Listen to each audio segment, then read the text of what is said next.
ফরাসডাঙ্গার জড়ি পেড়ে ধুতি, গরদের পাঞ্জাবি আর ফুরফুরে রেশমি ওড়নি পরে বসে আছি। কবজিতে গড়ে গোফে আতর। চাকর ট্যাক্সি আনতে গেছে, বায়োস্কোপে যাব। সত্যি নয়, তুলনা দিয়ে বলছি। তখন যেন ট্যাক্সির অপেক্ষা করা ভিন্ন অন্য কোনো কাজে মন দেওয়া যায় না। আমাদের অবস্থা হলো তখন তাই। তফাৎ শুধু এই, স্যার ফ্রান্সিসের হাতে হাওয়াই ট্যাক্সি রয়েছে, কিন্তু সাঁঝের বেলা শিখ ড্রাইভার যেরকম মদমত্ত হয়ে চক্ষু দুইটা রাঙা কইরা এড্ডা চিক করে দিয়া বলে নাহি যায়েঙ্গে, সাহেব তেমনি স্বাধিকার প্রমত্ত হয়ে বলেছেন চুলোয় যাগ্যে কি বলেছেন। অপেক্ষা করে 1 মাস কাটিয়ে দিয়েছি। চা ফুরিয়ে গিয়েছে। ক্ষুধা মারবার আর কোনো দাওয়াই নেই। এখন শুধু রুটি আর নুন, নুন আর রুটি। রুটিতে প্রচুর পরিমাণ নুন দিয়ে শুধু রুটিতেই চলে, কিন্তু ভোজনের পদ বাড়াবার জন্য আব্দুর রহমান নুন রুটি আলাদা আলাদা পরিবেশন করত। সপ্তাহ 3 হলো বেনওয়া সাহেব অ্যারোপ্লেনে করে হিন্দুস্তান চলে গিয়েছেন। পূর্বেই বলেছি তিনি শান্তিনিকেতনে থেকে থেকে বাঙালি হয়ে গিয়েছিলেন। কিন্তু তাহলে কি হয়, পাসপোর্টখানা তো ফরাসি দেশের এবং তার রংটা তো সাদা, তাই ভারতীয় বিমানে তিনি জায়গা পেলেন বিনা মেহন্নতে। আমাদের তাতে বিন্দুমাত্র দুঃখ নেই, কিন্তু সব ফরাসির জন্য তো আর এইরকম দরাজতিল হতে পারবো না। যাবার আগের দিন বেনুয়া বাড়িতে এসে মৌলানা আর আমাকে গোপনে 1 টিন ফরাসি তরকারি দিয়ে যান, সার্ডিন টিনের সাইজ। বহুকাল ধরে রুটি ভিন্ন অন্য কোনো বস্তু পেটে পড়েনি। মৌলানাতে আমাতে সেই তরকারি গোগ্রাসে গোস্ত গেলার পদ্ধতিতে খেয়ে পেটের অসুখে সপ্তাহখানেক ভুগলুম। আমাদের ভুগন্তি অনেকটা গরিব চাষির ম্যালেরিয়ায় ভোগার মতো হলো। চাষি যেরকম ভোগার সময় বিলক্ষণ বুঝতে পারে কুইনিন কুইনিন কোনো কিছুরই প্রয়োজন নেই, 7 দিন পেট ভরে খেতে পেলে দুনিয়ার কুল্লে জ্বর ঝেড়ে ফেলে উঠতে পারবে, আমরা তেমনি ঠিক জানতুম 3 দিন পেট ভরে খেতে পেলে আমাদেরও পেটের অসুখ আমানুল্লাহ সৈন্যবাহিনীর মতন কর্পূর হয়ে উবে যাবে। সেই অনাহার আর অসুখের দরুন মৌলানা আর আমার মেজাজ তখন এমনই তিরিক্ষি হয়ে গিয়েছে যে বেড়ালটা কার্পেটের উপর দিয়ে হেঁটে গেলে তার শব্দে লাফ দিয়ে উঠি। অথচ স্নায়ু জিনিসটা এমনই অদ্ভুত যে বন্দুকগুলির শব্দে আমাদের নিদ্রাভঙ্গ হয় না। কথায় কথায় দুজনাতে তর্ক লাগে। মৌলানার দিকে তাকালেই আমার মনে হয় ওই রকম জঙ্গলি দাড়ি মানুষ রাখে কেন। মৌলানা আমার চেহারা সম্বন্ধে কি ভাবতেন জানি নে, তবে প্রকাশ করলে খুব সম্ভব খুনোখুনি হয়ে যেত। মৌলানা পাঞ্জাবি, কিন্তু আমিও তো বাঙাল। মৌলানা লোকটা ভারী কুতর্ক করে। আমি যা বললুম সে কথা তাবৎ দুনিয়ার সৃষ্টির আদিমকাল থেকে স্বীকার করে আসছে। আমি বললুম সরু চালের ভাত আর ইলিশ মাছ ভাজার চেয়ে উপাদেয় খাদ্য আর কিছুই হতে পারে না। মূর্খে বলে কি না বিরিয়ানি কোরমা তার চেয়ে অনেক ভালো। পাঞ্জাবিদের সংকীর্ণ মনা প্রাদেশিকতার আর কি উদাহরণ দেই বলুন। শান্তিনিকেতনে থেকেও লোকটা মানুষ হলো না। যে নরাধম ইলিশ মাছের অপমান করে তার মুখ দর্শন করা মহাপাপ। অথচ দেখুন বাঙালির চরিত্র কি উদার, কি মহান। আমি মৌলানার সঙ্গে মাত্র 3 দিন কথা বন্ধ করেছিলাম, আর শীতটা যা পড়েছিল, বায়োস্কোপে জব্বর গরমের 6000 ফুটি বর্ণনা দেয়া যায়, কিন্তু মারাত্মক শীতের বয়ান তার তুলনায় বহুত কম। কারণ বায়োস্কোপ বানানো হয় প্রধানত সাহেব সুবাদের জন্য, আর তেনারা শীতের তকলিফ বাবেতে ওয়াকিবহাল। কাজেই যে জিনিস তাদের দেখিয়ে বক্স অফিস ভরবে কেন, আর যদি বা দেখানো হয় তবে শীতের সঙ্গে হামেশাই ঝড় বা ব্লিজার্ড জুড়ে দেওয়া যায়। কিন্তু আসলে যেমন কালবৈশাখী বিপজ্জনক হলেও তার সঙ্গে দিনের পর দিন 112 ডিগ্রির অত্যাচারের তুলনা করা যায় না, তেমনি বরফের ঝড়ের চেয়েও মারাত্মক দিনের পর দিন 10 ডিগ্রির অত্যাচার। জামা ধুয়ে রোদ্দুরে শুকোতে দিলাম, জামার জল জমে বরফ হলো। রোদ্দুরে সেই জল শুকোনো দূরের কথা, বরফ পর্যন্ত গলল না। রোদ থাকলে টেম্পারেচার ফ্রিজিংয়ের ওপরে ওঠে না। জামাটা তখন জমে এমনই শক্ত হয়ে গিয়েছে যে এক কোণ ধরে রাখলে সমস্ত জামাটা খাড়া হয়ে থাকে। ঘরের ভেতরে এনে আগুনের কাছে ধরলে পরে জামা চুপসে গিয়ে জুবুথুবু হয়। বলবেন বানিয়ে বলছি, কিন্তু দেশ ভ্রমণের হলক। দোতলা থেকে থুথু ফেললে সেই থুথু মাটি পৌঁছবার পূর্বেই জমে গিয়ে পেঁজা বরফের মতো হয়ে যায়। আব্দুর রহমান একদিন 2টো পেঁয়াজ জোগাড় করে এনেছিল। ক্ষুদা মালুম চুরি না ডাকাতি করে কেটে দেখি পেঁয়াজের রস জমে গিয়ে পরতে পরতে বরফের গুঁড়ো হয়ে গিয়েছে। সেই শীতে জ্বালানি কাঠ ফুরোলো। খবরটা আব্দুর রহমান দিল বেলা 12টার সময়। বাইরে কড়া রৌদ্র তখন বরফের ওপর চোখ ধাঁধিয়ে দিচ্ছে। আমরা কিন্তু সেই সংবাদ শুনে ত্রিভুবন অন্ধকার দেখলুম। রোদ সত্ত্বেও টেম্পারেচার তখন ফ্রিজিং পয়েন্টের বহু নিচে। সে রাত্রে গরম banyan, ফ্লানেলের shirt, pullover, coat, ইস্তেক overcoat পরে শুলুম, উপরে 2খানা লেপ ও 1খানা কার্পেট। মৌলানা তার প্রিয়তম গান ধরলেন, দারুণ অগ্নিবাণে হৃদয় তৃষায় হানে। আমি সাধারণত বেসুরো পোঁ ধরি, সে রাত্রে পারলুম না। আমার দাঁতে দাঁতে করতাল বাজছে। জানালার ফাঁক দিয়ে বাতাস ঢুকে পর্দা সরিয়ে দিল। আকাশ তারায় তারায় ভরা। রবীন্দ্রনাথ উপমা দিয়ে বলেছেন, আমার প্রিয়া মেঘের ফাঁকে ফাঁকে সন্ধ্যা তারায় লুকিয়ে দেখে কাকে। সন্ধ্যা দ্বীপের সুপ্ত আলো স্মরণে তার আসে। ফরাসি কবি অন্য তুলনা দিয়েছেন, আকাশের ফোঁটা ফোঁটা চোখের জল জমে গিয়ে তারা হয়ে গিয়েছে। আরেক নাম না জানা বিদেশি কবি বলেছেন, মৃতা ধরনীর কফিনের উপর সাজানো মোমবাতির গলে যাওয়া জমে ওঠা ফোঁটা ফোঁটা মোম তারা হয়ে গিয়েছে। সব বাজে বাজে তুলনা, বাজে বাজে কাব্যি। হে দিগম্বর ব্যোমকেশ, তোমার নীলাম্বরের নীলকম্বল যে লক্ষ লক্ষ তারার ফুটোয় ঝাঁঝরা হয়ে গিয়েছে, তাই কি তুমিও আমারই মতন শীতে কাঁপছ? কাবুলে যে শ্মশান জ্বালিয়েছ, তার আগুন পোয়াতে পারো না? 3 দিন 3 রাত্রির লেপের তলা থেকে পারতপক্ষে বেরোয়নি। চতুর্থ দিনে আব্দুর রহমান অনুনয় করে বলল, ওরকম একটানা শুয়ে থাকলে শরীর ভেঙে পড়বে সাহেব, একটু চলাফেরা করুন, গা গরম হবে। আমাদের দেশের গরিব কেরানিকে যেরকম ডাক্তার প্রাতঃভ্রমণে বের করার উপদেশ দেয়, গরিব কেরানিরই মতন আমি ছিঁচি করে বললুম, বড্ড খিদে পায় যে, শুয়ে থাকলে খিদে কম পায়। ডাকাতি করলে আমি তাকে বাড়ি থেকে তাড়িয়ে দেব, এ কথা আব্দুর রহমান জানত বলেই সে তখনও রাইফেল নিয়ে রাজভোগের সন্ধানে বেরোয়নি। আব্দুর রহমান মাথা নিচু করে চুপ করে চলে গেল। বেড়াল পারতপক্ষে বাস্তুভিটা ছাড়ে না। 3 দিন ধরে আমার বেড়াল দুটো লাপাত্তা। তার থেকে বুঝলুম আমার প্রতিবেশীরা নিশ্চয়ই আমার চেয়ে ভালো খাওয়া দাওয়া করছে। তারা বিচক্ষণ, রাষ্ট্র বিপ্লবে ওয়াকিবহাল, গোলমালের গোড়ার দিকেই সব কিছু কিনে রেখেছিল। শীতের দেশে নাকি হাতি বেশি দিন বাঁচে না। তবু আমানুল্লাহ শখ করে একটা হাতি পুষেছিলেন। কাবুলে কলা গাছ, আনারস গাছ, বন বাদার নেই বলে সেই কালো হাতিকে পুষতে প্রায় সাদা হাতি পোষার খরচাই লাগত। কাবুলে তখন কাঠের অভাব, তাই হাতি ঘরে আর আগুন জ্বালানো হতো না। বাচ্চার ডাকাত ভাই বেরাদারদের শখ চেপেছে হাতিতে চাপার। সেই দুর্দান্ত শীতে তারা হাতিকে বের করে চড়েছে নগর প্রদক্ষিণ করার জন্য। তাকিয়ে দেখি হাতির চোখের কোণ থেকে লম্বা লম্বা আইসিকল বা বরফের ছোঁচ ঝুলছে। হাতির চোখের আর্দ্রতা জমে গিয়েছে। আমি জানতুম হাতিটা ত্রিপুরা থেকে কেনা হয়েছিল। ত্রিপুরার সঙ্গে সিলেটের বিয়ে শাদির লেনদেন বহুকালের।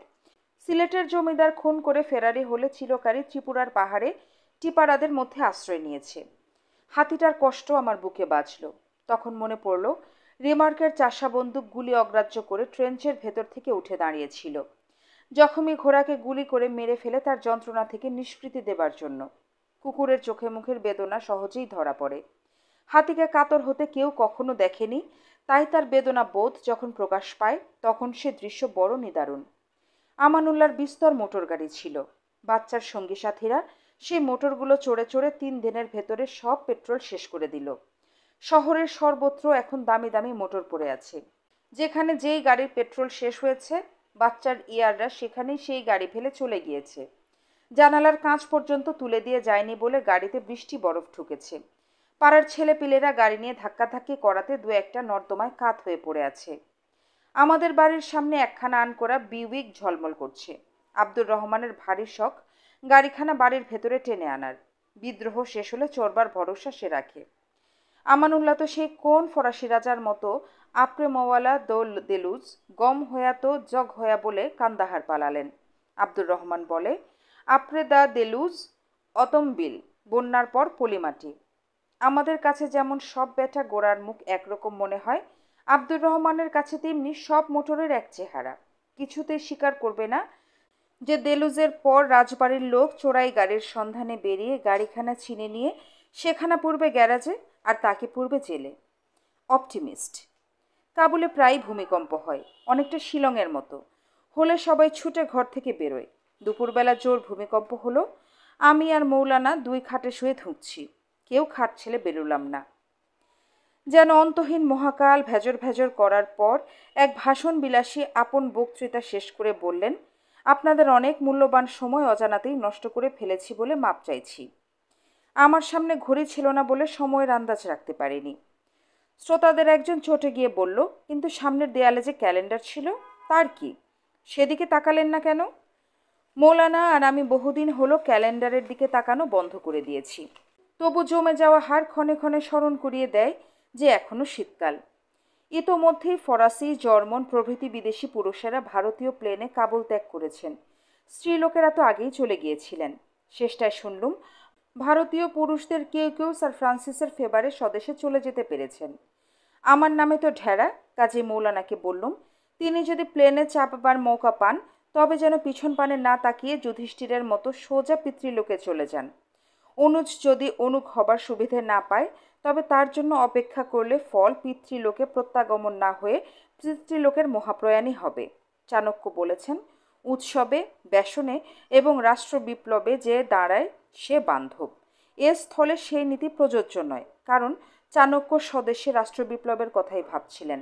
বিদেশের চক্রবুহের খাঁচার ইঁদুরের মতো না খেয়ে মরবার উপদেশ দেননি। অল্প অল্প জ্বরের অবচেতন অবস্থায় দেখি দরজা দিয়ে উর্দি পড়া এক বিরাট মূর্তি ঘরে ঢুকেছে।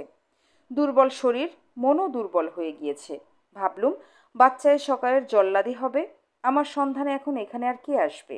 না, জার্মান রাজদূতাবাসের পিয়ন। কিন্তু আমার কাছে কেন? ওদের সঙ্গে তো আমার কোনো দহরম মহরম নেই। জার্মান রাজদূত আমাকে এই দুর্দিনে নিমন্ত্রণই বা করবেন কেন?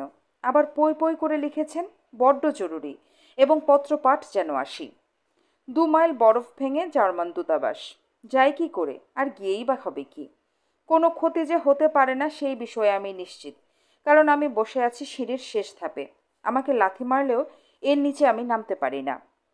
শেষটায় মৌলানার ধাক্কাধাক্কিতে রওনা হলুম। জার্মান রাজদূতাবাসে যাবার পথ সুদিনের অভিসারিকাদের পক্ষে বড় প্রশস্ত, নির্জন এবং বনবিথিকার ঘন পল্লবে মর্মরিত।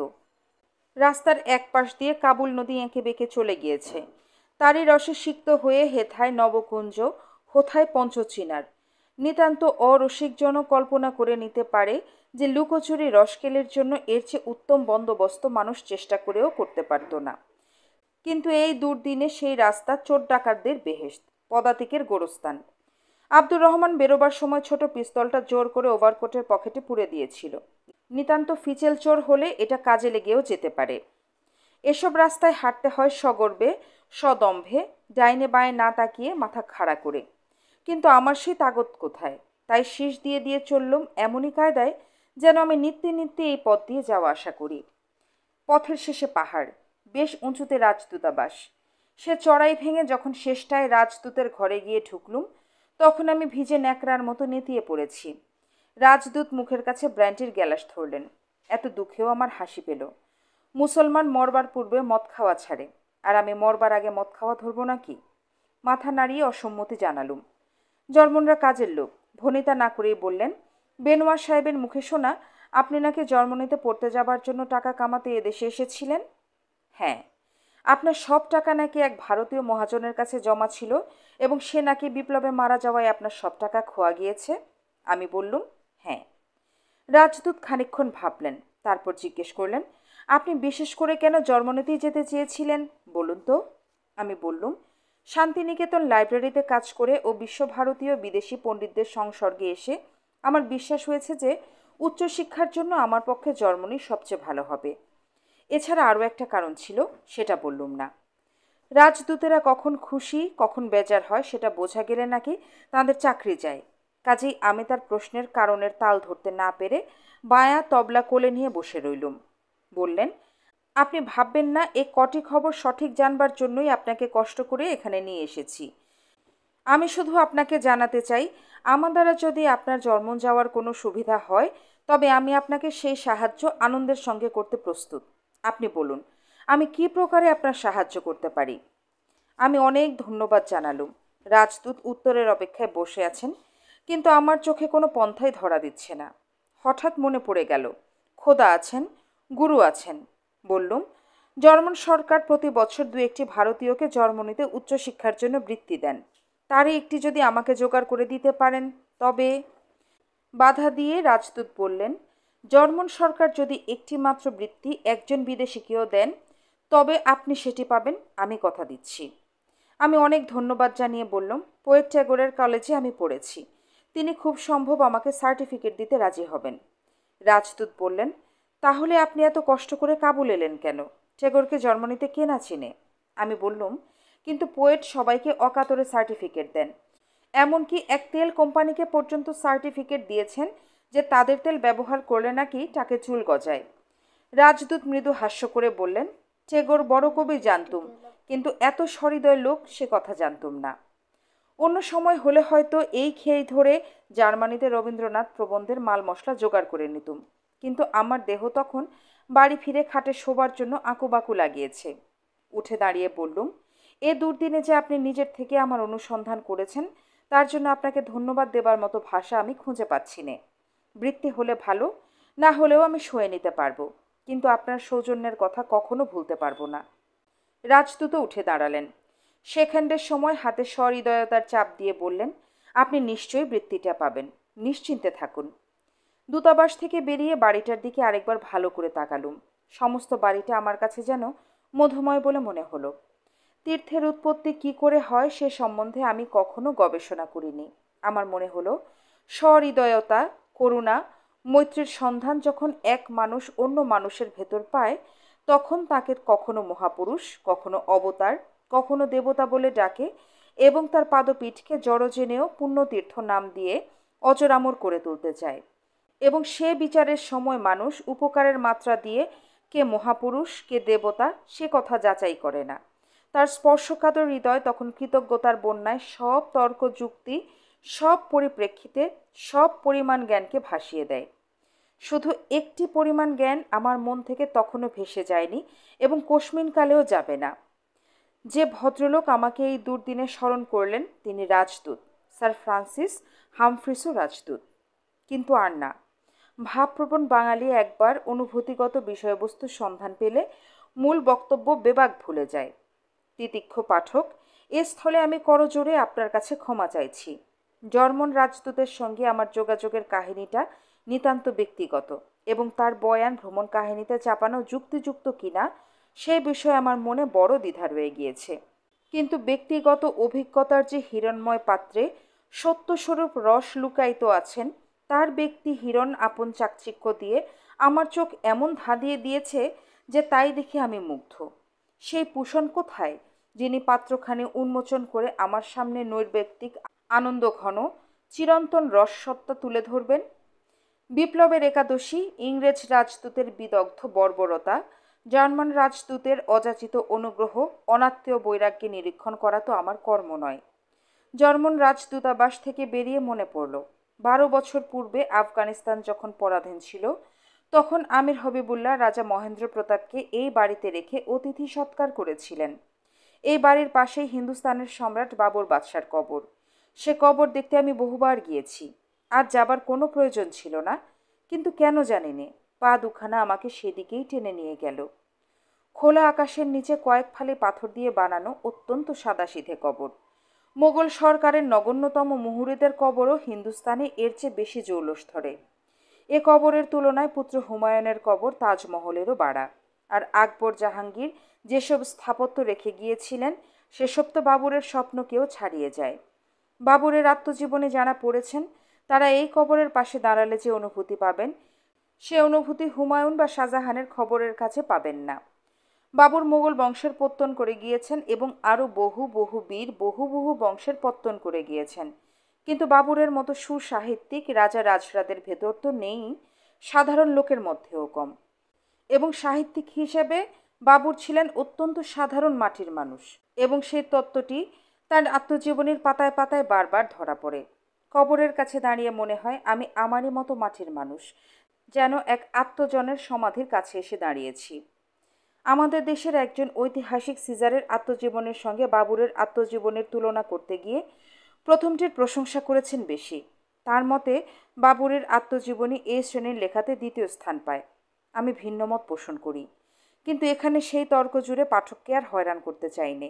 আমার বক্তব্য শুধু এইটুকু, দুটো আত্মজীবনী সাহিত্য সৃষ্টি, নিরস ইতিহাস নয়।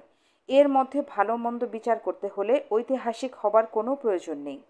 যে কোনো রসজ্ঞ পাঠক নিজের মুখেই ঝাল খেয়ে নিতে পারবেন। তবে আফসোস শুধু এইটুকু, বাবুর তার কেতাব জাকতাই তুর্কিতে ও সিজার লাতিনে লিখেছেন বলে এই দুখানি মূলে পড়া আমাদের পক্ষে সোজা নয়। সান্ত্বনা এইটুকুই যে আমাদের লব্ধপ্রতিষ্ঠ ঐতিহাসিকও কেতাব দুখানা অনুবাদে পড়েছেন। পূর্বেই বলেছি, কবরটি অত্যন্ত সাদামাটা এবং এতটাই অলংকার বর্জিত যে তার বর্ণনা দিতে পারেন শুধু জবরদস্ত আলংকারিকেই। কারণ বাবুর তার দেহস্থি কিভাবে রাখা হবে সেই সম্বন্ধে এতই উদাসীন ছিলেন যে নুরি জাহানের মতো গরিব গড়ে প্রদীপ জেলে ফুল দিও না কেউ ভুলে, শ্যামা পোকার না পড়ে পাখা দাগা না পায় বুলবুলে, সত্যেন্দ্রনাথ দত্ত। কবিত্ব করেননি বা জাহানারার মতো বহুমূল্য আভরণে করিও না সুসজ্জিত কবর আমার, তৃণশ্রেষ্ঠ আভরণ দিন আত্মা জাহানারা সম্রাট কন্যার, বলে পাঁচজনকে সাবধান করে দেবার প্রয়োজনও বোধ করেননি। তবে এ কথা ঠিক, তিনি তার শেষ শয্যা যেমন কর্মভূমি ভারতবর্ষে গ্রহণ করতে চাননি, ঠিক জন্মভূমি ফরগানকেও মৃত্যুকালে স্মরণ করেননি। যীশুখ্রিস্ট বলেছেন, the foxes have holes and the birds of the air have nests, but the son of men hath not where to lay his head. রবীন্দ্রনাথও বলেছেন, বিশ্বজগৎ আমারে মাগিলে কে মোর আত্মপর, আমার বিধাতা আমাতে জাগিলে কোথায় আমার ঘর। জীবিতাবস্থায় যখন মহাপুরুষের আশ্রয়স্থল নেই, তখন মৃত্যুর পর তার জন্মভূমিই বা কী আর মৃত্যুস্থলই বা কী। ইংরেজি সার্ভে কথাটা গুজরাটিতে অনুবাদ করা হয় সিংহাবলোকন দিয়ে। বাবুর শব্দের অর্থ সিংহ। আমার মনে হলো এই উঁচু পাহাড়ের উপর বাবুরের গোড় দেওয়ার সার্থক হয়েছে। এখান থেকে সমস্ত কাবুল উপত্যকা, পূর্বে ভারতমুখী গিরিশ্রেণী, উত্তরে ফরগনা যাবার পথ হিন্দুকুশ, সব কিছু ডাইনে বাঁয়ে ঘাড় ঘুরিয়ে সিংহাবলোকনে দেখছেন সিংহরাজ বাবুর। নেপোলিয়নের সমাধি আস্তরণ নির্মাণ করা হয়েছে মাটিতে গর্ত করে সমতল ভূমির বেশ খানিকটা নিচে। স্থপতিকে এরকম পরিকল্পনা করার অর্থ বোঝাতে অনুরোধ করা হলে তিনি উত্তরে বলেছিলেন যে সম্রাটের জীবিতাবস্থায় তার সামনে এসে দাঁড়ালে সকলেরই মাথা হেঁট হয়ে যেত, মৃত্যুর পরেও তার সামনে এলে সব জাতিকে যেন মাথা নিচু করে তার শেষ সজ্জা দেখতে হয়।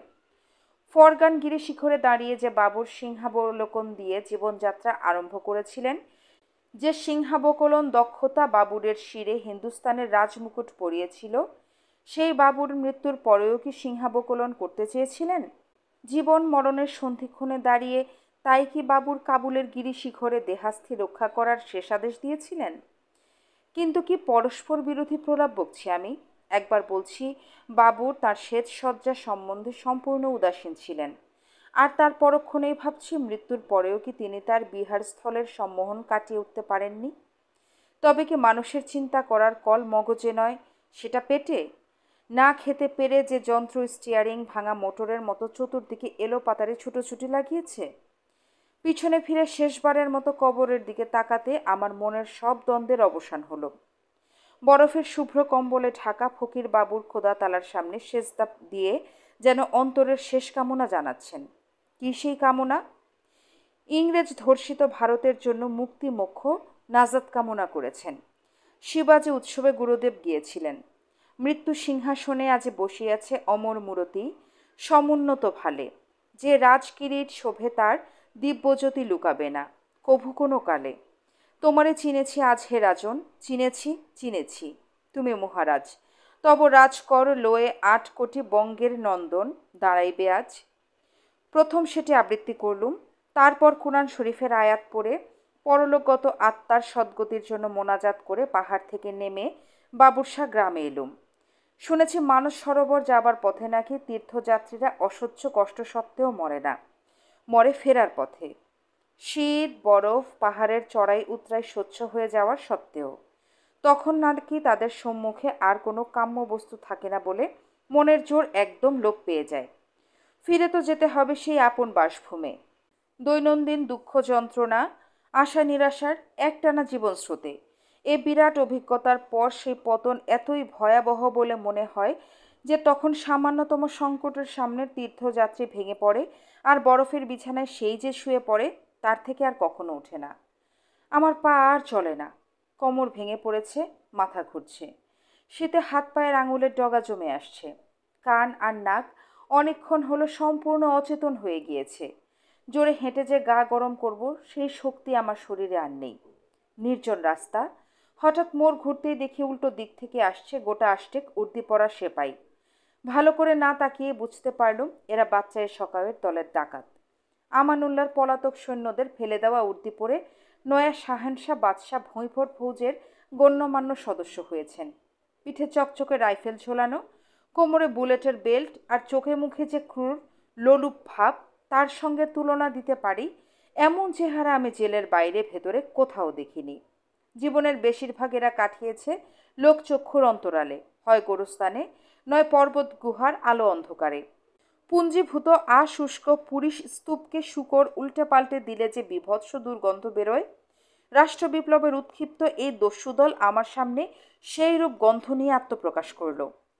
ডাকাতগুলোর গায়ে ওভারকোট নেই, সেই লোভেতেই তো তারা আমাকে খুন করতে পারে। নির্জন রাস্তায় নিরীহ পথিককে খুন করে তার সব কিছু লুটে নেওয়া তো আর এদের কাছে নতুন কোনো পুণ্য সঞ্চয় নয়। আমার পালাবার শক্তি নেই, পথও নেই, তার উপর আমি গায়ের ছেলে, বাঘ দেখলেই পালাই, কিন্তু বুনো শুয়োরের সামনে থেকে পালাতে কেমন যেন ঘেন্না বোধ হয়। পালাই অবশ্য দুই অবস্থাতেই। আমার থেকে ডাকাতরা যখন প্রায় 10 গজ দূরে, তখন তাদের সর্দার হঠাৎ হুকুম দিল, দাঁড়া। সঙ্গে সঙ্গে 8 জন লোক ডেড হল্ট করল। দলপতি বলল, নিশানা কর। সঙ্গে সঙ্গে 8খানা রাইফেল গোল ছেদা দিয়ে আমার দিকে স্থির দৃষ্টিতে তাকালো। ততক্ষণে আমিও থমকে দাঁড়িয়েছি, কিন্তু তারপর কি হয়েছিল আমার ঠিক মনে নেই।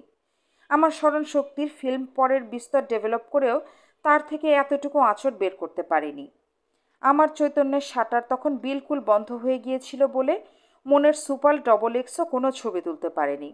8খানা রাইফেলের অন্ধকোঠর আমার দিকে তাকিয়ে আর আমি ঠায় দাঁড়িয়ে। এই দৃশ্যটা আমি তারপর বার কয়েক স্বপ্নেও দেখেছি। কাজেই আজ আর হলপ করে বলতে পারবো না কোনো ঘটনা, কোন চিন্তাটা সত্যি বাবুরশা গ্রামের কাছে বাস্তবে ঘটেছিল আর কোনটা স্বপ্নের কল্পনা মাত্র। আবছা আবছা শুধু একটি কথা মনে পড়ছে, কিন্তু আবার বলছি, হলপ করে বলতে পারবো না। আমার ডান হাত ছিল ওভারকোটের পকেটে ও তাতে ছিল আব্দুর রহমানের গুঁজে দেওয়া ছোট্ট পিস্তলটি। একবার বোধ করি লোভ হয়েছিল সেই পিস্তল বের করে অন্তত এক বেটা বদমাইশকে খুন করার। মনে হয়েছিল মরব যখন, নিশ্চয়ই তখন স্বর্গে যাবার পুণ্যটাও জীবনের শেষ মুহূর্তে সঞ্চয় করে নেই। আজ আমার আর দুঃখের সীমা নেই, কেন সেদিন গুলি করলুম না। পাগলা বাদশাহ মুহাম্মদ তুগলক তার প্রজাদের ব্যবহারে এবং প্রজারা তার ব্যবহারে এতই তিক্ত বিরক্ত হয়ে উঠেছিল যে তিনি যখন মারা গেলেন তখন তুগমুল্লকের সহচর ঐতিহাসিক জিয়াউদ্দিন বরানী বলেছিলেন, মৃত্যুর ভেতর দিয়ে বাদশাহ তার প্রজাদের হাত থেকে নিষ্কৃতি পেলেন, প্রজারা বাদশার হাত থেকে নিষ্কৃতি পেল। সেদিন পুণ্য সঞ্চয়ের লোভে যদি গুলি চালাতুম, তাহলে সংসারের 5 জন আমার হাত থেকে নিষ্কৃতি পেতেন, আমিও তাদের হাত থেকে নিষ্কৃতি পেতুম। হঠাৎ শুনি অট্টহাস্য, তরসিদ তরসিদ, সবাই চেঁচিয়ে বলছে। তরসিদ অর্থাৎ ভয় পেয়েছে, ভয় পেয়েছে, লোকটা ভয় পেয়েছে রে। আর সঙ্গে সঙ্গে সবাই হেসে কুটি কুটি, কেউ মোটা গলায় খক খক করে, কেউ বন্দুকটা বগল দাবায় চেপে খ্যাঁক খ্যাঁক করে, কেউ ড্রয়িং রুম বিহারিনীদের মতো 2 হাত তুলে কলরব করে, আর 2-1 জন আমার দিকে তাকিয়ে নিঃশব্দে মিটমিটিয়ে। একজন হেরে গলায় বলল, এই মুরগিটাকে মারার জন্য 8টা বুলেটের বাজে খরচা। ইয়া আল্লাহ! আমার দৈর্ঘ্য প্রস্থের বর্ণনা দেব না, কারণ বাঙালিকে মুরগি বলার হক এদের আছে। মুরগি হই আর মোরগি হই। আমি কসাইয়ের হাত থেকে খালাস পাওয়া মুরগির মতো পালাতে যাচ্ছিলুম, কিন্তু পেটের ভিতর কীরকম একটা অদ্ভুত ব্যথা আরম্ভ হয়ে যাওয়াতে অতি আস্তে আস্তে বাড়ির দিকে চলতে আরম্ভ করলুম। আফগান রসিকতা হাস্যরস না রুদ্ররসের পর্যায়ে পড়ে, সে বিচার আলংকারিকেরা করবেন। আমার মনে হয় রসটা বিভৎসতা প্রধান বলে মহামাংসের ওজনে এটাকে মহারস বলা যেতে পারে। কিন্তু এই আমার শেষ পরীক্ষা নয়।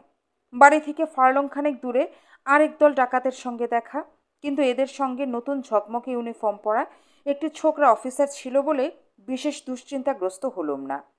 দলটা যখন কাছে এসেছে তখন অফিসারের মুখের দিকে তাকিয়ে তাকে চেনা চেনা মনে হলো। আরে, এ তো 2 দিন আগেও আমার ছাত্র ছিল, আর পড়াশোনায় এতই ডডনং আর অকাঠ মূর্খ ছিল যে তাকেই আমি আমার মাস্টারি জীবনে বকাঝকা করেছি সবচেয়ে বেশি। সে কথাটা মনে হতেই আমি আবার 8টা রাইফেলের চোঙা চোখের সামনে দেখতে পেলুম। ডাইনে গলি ছিল, বেয়ারা ঘুড়ির মতো গোত্তা খেয়ে সেদিকে ঢুঁ দিলুম। ছেলেটা যদি দাঁত তোলার তালে থাকে, তবে অক্কা না হোক কপালে বেইজ্জতি তো নিশ্চয়ই। হে মুর্শিদ, কি কুক্ষণেই না এই দুশ্মনপুরীতে এসেছিলুম। হে মৌলা আলী মেহেরবান, আমি জোড়া বকরি। পেছনে শুনি মিলিটারি বুটের ছুটে আসার শব্দ। তবেই হয়েছে। মুর্শিদ, মৌলা সকলেই আমাকে ত্যাগ করেছেন। ইংরেজি প্রবাদেই তবে আশ্রয় নেই। Even the worm turns. ঘুরে দাঁড়ালুম। ছেলেটা চেঁচাচ্ছে, মুয়াল্লিম সাহেব, মুয়াল্লিম সাহেব। কাছে এসে আব্দুর রহমানি কায়দায় সে আমার হাত দুখানা তুলে ধরে বারবার চুমু খেলো, কুশল জিজ্ঞেস করলো এবং শেষটায় বেমক্কা ঘুরোঘুরির জন্য মুরব্বির মতো ঈষৎ তম্বিও করলো। আমি হ্যাঁ হ্যাঁ বিলক্ষণ বিলক্ষণ তার বলতে আলহামদুলিল্লাহ আলহামদুলিল্লাহ তওবা তওবা বলে গেলুম। কখনো তাগ মাফিক ঠিক জায়গায়, কখনো ভয়ের ধকল কাটাতে গিয়ে উল্টো পাল্টা। ফাঁড়া কেটে যাওয়ায় আমারও সাহস বেড়ে গিয়েছে। জিজ্ঞেস করলুম, এ বেশ কোথায় পেলে বৎস? বাবুরশা পাহাড়ের মতো বুক উঁচু করে বৎস বলল, কর্নেল সুদম, অর্থাৎ আমি কর্নেল হয়ে গিয়েছি। ইয়া আল্লাহ, 19 বছর বয়সে রাতারাতি কর্নেল! আমাদের সুরেশ বিশ্বাসও, চেনার মধ্যে তো উনিই আমাদের নীলমণি। এত বড় কসরত দেখাতে পারেননি। আমার লোভ বেড়ে গেল। শুধালুম, জেনারেল হবার দিল্লি কত দূর? গম্ভীরভাবে বলল, দুর্নিস্ত। ক্ষুদাতালা মেহেরবান। বিপ্লবটা বড়ই পয়মন্ত। কর্নেল সাহেব বুঝিয়ে বললেন, আমির হবিবুল্লাহ খান আমার পিসির দেবলের মামা শ্বশুর। সম্পর্কটা ঠিক কি বলেছিল আমার মনে নেই, তবে এর চেয়ে ঘনিষ্ঠতর নয়। আমি অত্যন্ত গর্ববোধ করলুম। ধন্য আমার মাস্টারি, ধন্য আমার শিষ্য, ধন্য এই বিপ্লব, ধন্য এই উপবাস। আমার শিষ্য রাতারাতি কর্নেল হয়ে গেল। রবীন্দ্রনাথও ঠিক এই অবস্থাতেই গিয়েছিলেন। এতদিনে জানলেম যে কাঁদন কাঁদলেম সে কাহার জন্যে। ধন্য এ জাগরণ, ধন্য এ ক্রন্দন, ধন্য রে ধন্য। স্থির করলুম, ফুরসত পাওয়া মাত্র প্রবাসীতে বঙ্গের বাহিরে বাঙালি পর্যায়ে আমার কীর্তির খবরটা পাঠাতে হবে। এলাহাবাদ ব্রাহ্ম সমাজের বাঙালি দারোয়ান মারা গেলে যখন সাড়ম্বরে খবর বেরোতে পারে, তখন আমার এই কীর্তি উড়ে বলে কি বামুন নয়? পরের বাড়ি জ্বলছে সত্যি, তাই বলে সে আগুনে আমি সিগারেট ধরাবো না? আবদার? বললুম, তাহলে বৎস, যদি অনুমতি দাও তবে বাড়ি যাই। মিলিটারি কণ্ঠে বলল, আপনাকে বাড়ি পৌঁছিয়ে দিচ্ছি, রাস্তায় অনেক ডাকু। বলে অজানায় সে আপন সঙ্গীদের দিকে তাকালো। তাই সই, দান উল্টে গিয়েছে। এখন তুমি গুরু, আমি শিষ্য। আমাকে বাড়িতে পৌঁছিয়ে দিয়ে আমার বসবার ঘরে কর্নেল দুদণ্ড রসালাপ করলেন। আমানুল্লাহকে সাপমন্নি দিলেন ও মৌলানাকে মিলিটারি স্ট্র্যাটেজি সম্বন্ধে তালিম দিলেন। আমার কাছ থেকে বিদায় নিয়ে যাবার সময় কর্নেল আব্দুর রহমানের খাস কামরায় ঢুকল। কাবুলের ছাত্ররা গুরুগৃহে ভৃত্যের সঙ্গে ধূমপান করে, কিন্তু আব্দুর রহমান তো বিপদে পড়ল। বহুকাল থেকে তামাক বারন্ত। লোকটা আবার ধাপ্পা দিতে জানে না, আমার সঙ্গে এতদিন থেকেও। কিন্তু তাতে আশ্চর্য হবারই বাকি। বনমালীও তো গুরুদেবের সঙ্গে বাস করে কবিতা লিখতে শিখেনি। মৌলানা বললেন, সমস্ত সকাল কাটালাম ব্রিটিশ লিগেশন আর বাচ্চার পররাষ্ট্র দফতরে। কান্নাকাটিও কম করিনি। দাড়িতে হাতই রেখে শপথ করে বললুম, 2 মাস হলো শুকনো রুটি ছাড়ার কিছু পেটে পড়েনি। আসছে পরশু থেকে সেই রুটিও আর জুটবে না। ব্রিটিশ লিগেশনে বললুম, কাবুলের পিঞ্জরা থেকে মুক্তি দাও। পররাষ্ট্র দফতরে বললুম, 2 মুঠো অন্ন দাও। আমি বললুম, পররাষ্ট্র দফতর আর মুদির দোকান কি এক প্রতিষ্ঠান নাকি? তোমার উচিত ছিল বলা, মুরগে সাইয়া তু ইফতাদে দারে দামে ইশক, ইয়া বকুশ ইয়া দানা দেহ ইয়া অজ কফস আজান কুন। পাখির মতন বাঁধা পড়ে গেছি কঠিন প্রেমের ফাঁদ। হয় মেরে ফেলো, নয় দানা দাও, নয় খোলো এ বাঁধ। তুমি তো মাত্র দুটো পন্থা বাতলালে, হয় দানা দাও, নয় খোলো বাঁধ। তৃতীয়টা বললে না কেন? নয় মেরে ফেলো। আপ্তবাক্যের বিকলাঙ্গ উদ্ধৃতি গোবোধন ন্যায় মহাপাপ। মৌলানা বললেন, তাই সই। শিক কাবাব করে খাবো। শীতে ধুঁকছি, যেন কম্প দিয়ে ম্যালেরিয়া জ্বর। মাঝে মাঝে তন্দ্রা লাগছে, কখনো মনে হয় খাট থেকে পড়ে যাচ্ছি। সঙ্গে সঙ্গে পা দুটো ঝাঁকুড়ে দিয়ে হঠাৎ শটান লম্বা হয়ে যায়। কখনো চিৎকার করে উঠি, আব্দুর রহমান, আব্দুর রহমান। কেউ আসে না। কখনো দেখি আব্দুর রহমান খাটের বাজুতে হাত দিয়ে মাথা নিচু করে বসে, কিন্তু কই, তাকে তো ডাকিনি। শুনি যে 2-4টে সামান্য মন্ত্র সে জানে, তাই বিড়বিড় করে পড়ছে। তার সঙ্গে দুঃস্বপ্ন। অ্যারোপ্লেনে বসে আছি, বাচ্চার ডাকাত দল 8টা রাইফেল বাগিয়ে ছুটে আসছে অ্যারোপ্লেন থামাবার জন্য। ইঞ্জিন স্টার্ট নিচ্ছে না। একসঙ্গে 8টা রাইফেলের শব্দ, ঘুম ভেঙে যায়। শুনি সত্যিকার রাইফেলের আওয়াজ আর চিৎকার। পাড়ায় ডাকু পড়েছে। আর দেখি মা ইলিশ মাছ ভাজছেন। মা গো,